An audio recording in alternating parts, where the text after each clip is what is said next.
Hey everyone, Strangers103 here today with finally a replay cast. It's one of my own replays. It's one of the replays off the end of my stream, actually, I believe. One of my I don't remember which one. Fuck, it might even have been my birthday stream, or maybe one I don't even know if I did one afterwards. My memory's absolutely shit. What the hell do you guys expect? It's me after all. Anyways, I'm playing with pointy-head Jedi on the EU server. I think this is the last game I needed my Leander to actually get through it. And, well, Jedi has a Perth, and that's one of the ships I really wish I had. You'll see later. You'll see why. Anyways, it's a tier 6 game, which we honestly did not expect. We were like... We were preparing to write bug reports on the matchmaking, putting us in top tier ships in tier 6s, so, yeah. Anyways, we're gonna get, well, for those that don't know, Perth has a very unique smoke screen. It lasts about 10 seconds, 8 seconds if you have the, what's its face, 7 or 8 seconds if you have the upgrade. That gives you shorter individual smoke puff duration, but longer deploying time, which is, to be completely honest, like, literally built for the Perth, because, I mean, you can argue a case for it on, you know, some other ships and whatnot, but, the Perth is, like, built for it, because the Perth smoke screen, each individual puff lasts for, like, 8 seconds, and the smoke screen deploys for, like, what, 90 seconds or 100 seconds? Or, like, or it's a good duration. I think it even might even be, like, 70-something seconds, or... Well, basically, you get around about the same amount of smoke as a tier 6 destroyer would otherwise deploy, and you can sail around at technically 11 knots and not sail out of it. If you have smoke screen expert, you can sail a bit faster, but that involves mashing the WS button to basically keep your speed going at around about 11, and in Royal Navy type cruisers, that's not very easy, because you press W, you're like 0, 10, 20, 40 knots, and you're up to top speed already, so like, But anyways, we're heading towards Charlie. We're really far ahead. The team's not really behind us, but that's not a major problem, because we have smoke screens. Anyways, we spot the Duke of Dalster, so Jedi's now going to slow down. We've gotten about as far as we can possibly get. And we're going to turn a little bit to port so we can maintain firepower on target. The Duke of Dalster kind of vanishes for a bit, so I'm basically going to stop target for the armor shortly, but... Jedi's launched his spotter plane, which, by the way, I think flies for like 3 minutes, unlike the 100 seconds that the normal spotter plane will fly for. And also, it's a spotter plane, so it flies pretty far away from the ship. And despite, you know, well, we know that the Duke of Dalster does carry defensive AA because it carries both, but some people do, you know, a lot of people don't trigger defensive AA for floatplane fighters, which, of course, in a game with carriers is a good idea. Yeah, anyways, this armor is kind of going to get away, and Jedi's Hydro spots the incoming torpedoes from Duka. See that Duka's kind of getting close, so the focus is definitely on trying to get rid of Duka Dalster, because Duka Dalster gets both defensive and Hydro, so if he wants to close a distance on us, he's guaranteed to be able to spot us if he gets within range, and das ist nicht gut. Yeah? Anyways, I kind of skid out of the smoke, yet I headed a little bit more towards the island, which is fine. We're communicating between each other, so we know when his smoke screen is going to start expiring, so at that point, I basically need to push up and cover him with mine. Unfortunately, with only Leander and Perth, we're basically missing like 30-40 seconds between us where we don't have smoke screens. Yeah. We're just gonna randomly shoot at this Duke of Dalster. Unfortunately, I don't really have HE, so I can't really do too much to him reliably when he's angling away. But it doesn't matter too much. I managed to pick up the kill. Anyways, and my AA is trying to go ham, but it's not really doing much. Unfortunately, I end up blasting Jedi's bridge off, but shouldn't be too major of a problem. He's getting a little bit forward, so I'm going to put the smoke screen and I will reverse, so we can continue going ham and... I don't know, scratching the paint of these battleships, because, you know, reasons. Looking at the Kernish, take a pot shot at that. To be completely fair, I honestly should be shooting the New Mexico, because New Mexico is taking more AP damage than a goddamn Kernish, because Kernish armor combat. Jedi's Hydro would have expired, so I'm going to turn mine on. I don't really think there's anything here to realistically go ahead and torp us, but They do have a destroyer that we're not really certain where it is, but you know, the Gnev. Oh, never mind, he's up there on the north now. The Gnevny 48 torps. Yeah, you're not really getting close enough to torp people with that. And if you do get close enough to torp with that, you're gonna get hydroed first, so we know it's coming. Anyways, for fuck knows what reason, I'm still shooting against this Kernish, which, in my opinion, is a complete waste of my ammo. You can see I'm doing 1,000 damage a hit. Ages ago, I should have swapped and actually shot at the New Mexico. And finally, I'm like, oh, hey, look, in New Mexico, let's get Schussens at, because that actually does damage! There we go, you can see slight improvement, 3,000 damage, but man. Anyways, while I'm actually here talking about it, my smoke screen's gonna start expiring sometime shortly, so I'm basically wanting Jedi to angle himself out so he's ready to move out.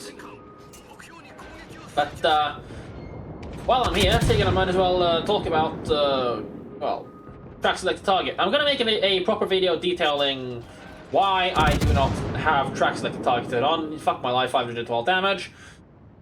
But the short gist of it is, it makes me nauseous. I don't like it. It does actually make me, you know, feel uncomfortable, like physically playing the game, having it turned on for longer periods of time.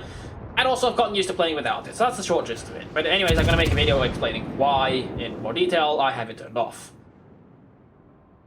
Anyways, as you can see, Jedi smoke screen's not ready yet, and mine has expired, so we do have this little bit of downtime between our smoke screens, which is a little bit sad because smoke screen cooldown doesn't start cooling down, if you want, after, you know, until after the smoke has finished deploying.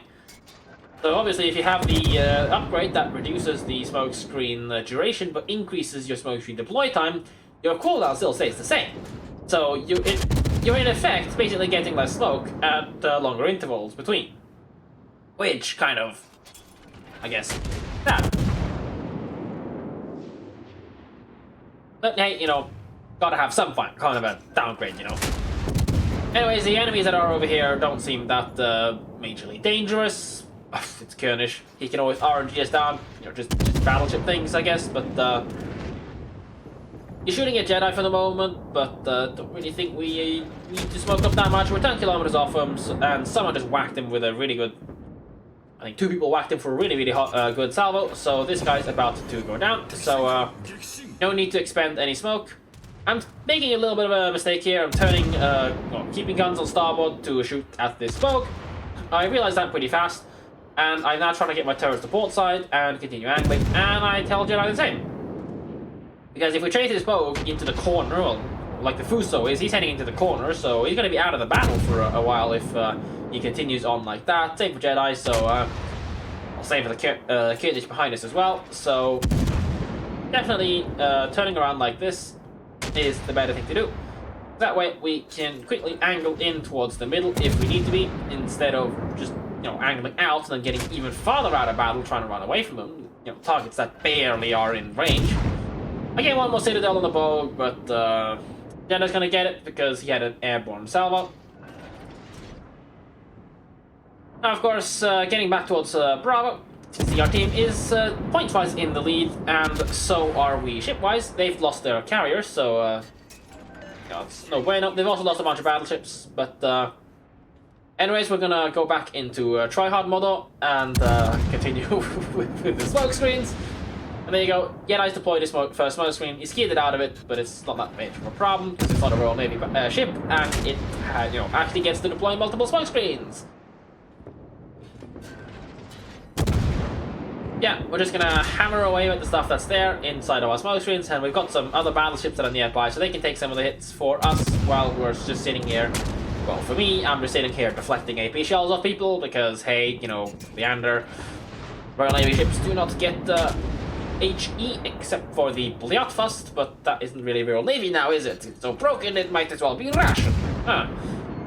Anyways, crappy jokes aside, trying to shoot at the Draft Spare is kind of a waste of my time in my opinion, so I'm going to swap and shoot at the Wallspite instead.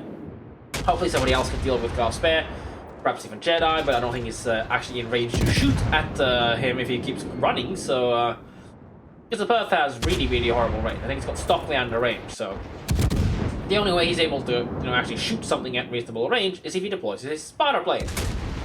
I think it does have 3 minutes of duration, However, it's a spotter plane, so if it gets shot down, it's kind of sad face. And also, it's, again, with that duration, it still has a standard cooldown, so you're still stuck a long time without a spotter plane up.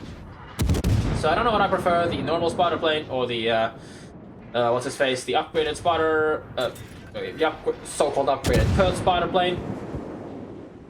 Anyways, Warspite's angling in again, and I think Jedi should be able to handle that, so I'm gonna swap and shoot at this New Mexico, but a baguette shows up, so all of a sudden found more of an interest in shooting at that.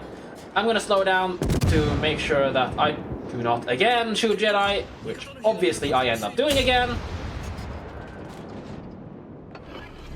And Jedi smoke screen has basically expired now, so I'm going to deploy mine, stop my ship, and start reversing. I think Jedi has his Hydro on at the moment. If not, I would be triggering mine. But Gnevny finally shows up. He's too far out to do anything useful against us. It's Gnevny, not Gnevny, so he doesn't get AK torps. But I get torps incoming, and we do see them coming, so it's no biggie at all. Trying to nail a salvo into Warspite superstructure, but the Kurdish picks up the kill before either of us manage to get the hits in. I'm not gonna take the torp on the ass, don't worry. I'm not that daft. Yeah, back to missing on New Mexico at 9k, traveling at quarter speed. Not really gonna shoot at Gnevny right now, because to be completely fair, he's not really that major of a threat. I want, one less battleship or, cruiser shooting back at me once our smoke screen expires, because, well, we do not have infinite smoke time. We cannot sit here and permavate, which is sad face, and that's why I want a triple perm division, just so you can smoke screen to wherever the hell you want on any part of the map for the entire game, because reasons. Of course, provided you use premium consumables and superintendent. Anyways, Jedi's dispensed some skill out there. I'm kind of holding off on mine. I don't really see a necessity or reason to be firing them right now. This New Mexico probably isn't going to maintain his angle. So trying to torp at him would honestly kind of be a bit of a waste. Anyways, a horrendously badly aimed salvo on the Grass Bay. I think Jedi's going to pick up the kill, which indeed he does. Triggering my Hydro in case the Grass Bay decided he was going to send some fish our way. Even if he did, his range would have been really, really poor on us. Since the smoke screen's now expired, I'm just going to send a bit of a normal spread of torpedoes in the direction, and there you go, Grass Bay torpedoes coming in. New Max is targeting me, so I'm going to just see if I can't angle in to make sure I do not die. Definitely's having a go at us, it's not really a major problem. Anyways, we're just gonna kite away this New Mexico. Mostly because, I do not want to make an intern right now and end up getting screwed. But it seems like those torpedoes are actually reasonably on point, and the New Mexico does actually take two at the exact same time. And that's kind of the nice thing about firing torpedoes like that. If you fire them like that, you can actually do it so that if the target tries to turn into them or something, depending on if you fire, say, if the target's going to the left and you fire them to the left. So, right, left, from the farthest right, then to the left series of torpedoes, then if he keeps an angle like that, the torpedoes, it's kind of not like the first torpedo will just pass his bow, and the second one just, hits him or something like that. You can actually end up with quite a lot of hits like that, even if you fire them at a reasonable spread, like a normal torpedo spread would. See if I can't, I can't even just press 3 to show you that, but, whatever. Anyways, this game is basically over. We've got a lot of health on our cruisers. At least my division cruisers. I think this Genov is basically fucked. The Bogue is basically fucked. But then a full New York. I would not trust a full HP battleship at this year to be doing anything useful. And my Hydra's just expired, but it doesn't really matter. It's Gnevny. If he wants to torp at us, he kind of needs to show himself, because the thing does not have the world's best camo. Well, it's 7k base, I think. No, it's a 6k. 7k base. 7k base. So it doesn't have bad camo, but if he wants to torp at something, he really, really needs to get close to do it. And at 6 kilometers range, to be able to torp at us is fast torpedoes. He kind of needs to have stock torpedoes. Anyways, he does reveal himself, and he's almost definitely going to go forwards a bit to shoot at this very low HP Keto that we have. So trying to anticipate that, he kind of like decides he's not just going to go straight behind the island. I did not anticipate him doing something like that. First, I would have just gone straight behind the island, go conceal, because even Jedi opened fire on him, and he basically wouldn't know where the rest of our team is. That's a bit of a weird smoke screen. Personally, I would have just used the island to keep running, run to the corner, and try to shoot down the Kirov. Buy a little more time, if he wants to. If he doesn't want to buy more time, then he might as well just go out and try to shoot at me or something, because I have a heal, and therefore I will be able to regenerate it. He's still trying to shoot down the Kirov. I guess he just wants the XP from that. He does actually manage to set me on fire. No, I don't know. Maybe the Kirov set me on fire. I'm not exactly sure at this point. I'm just not going to damage control party it, because the more health I lose, the faster my gun fire, because adrenaline rush. Actually, no, I don't. I trigger my heal. I don't know why. Like, that's a really weird thing. Why did I trigger my heal there? It kind of doesn't make sense. Because, you know, chances of actually getting torped to death by the Gnevny are so low. It's negligible, if not completely, you know, ignorable. Anyways, his Gnevny's kind of just railroading, and so am I. I don't really care. Unfortunately, I get a straddle on him, but he's not really going to last too much longer. And now I've even gone invis. And yeah, I think it was in fact a Kirov that had set me on fire. But Jedi picks up the kill, and well, that's game. Having a really quick look at the post-battle results screen, nothing too special. 108k damage into the Leanders. Meh. 2 torpedo hits though, 5 planes shot down. My AA wasn't really doing much. Did get 3 citadels on the Bogue, and 2 secondary hits that I don't even remember what were on. Nothing too special to see here. Scoreboard-wise, 1,787 experience. Basically the last game I needed to get through to the Fiji. Again, I don't really like the Royal Navy cruisers. They're just boring to play. Even the Fiji, they're all just boring to play. Especially the Belfast. Detailed report, 108k damage, 95k of that was from spamming AP. No HE shells, so what the hell, there's no point in even complaining about that. 12k of torps, and I did actually manage to get 500 secondary battery damage, which is not really helpful, is it? Anyways, most of the damage was farmed off battleships. You know, New Mexico 30k, New Mexico 20k. Did manage to get 20k from the Bogue as well, but the rest of it, the cruisers, not that much. So yeah, credits and XP, again, nothing too special, it's just the TS6 normal cruiser, 240,000 credits profit, so it's definitely not too bad. Anyways, hopefully I'll be able to actually stream a bit more, might have some cool stuff coming along in the upcoming few days, but I won't talk about that until I actually get to show you. Anyways, I hope you guys enjoyed this replay cast, and hopefully I'll catch you guys tomorrow.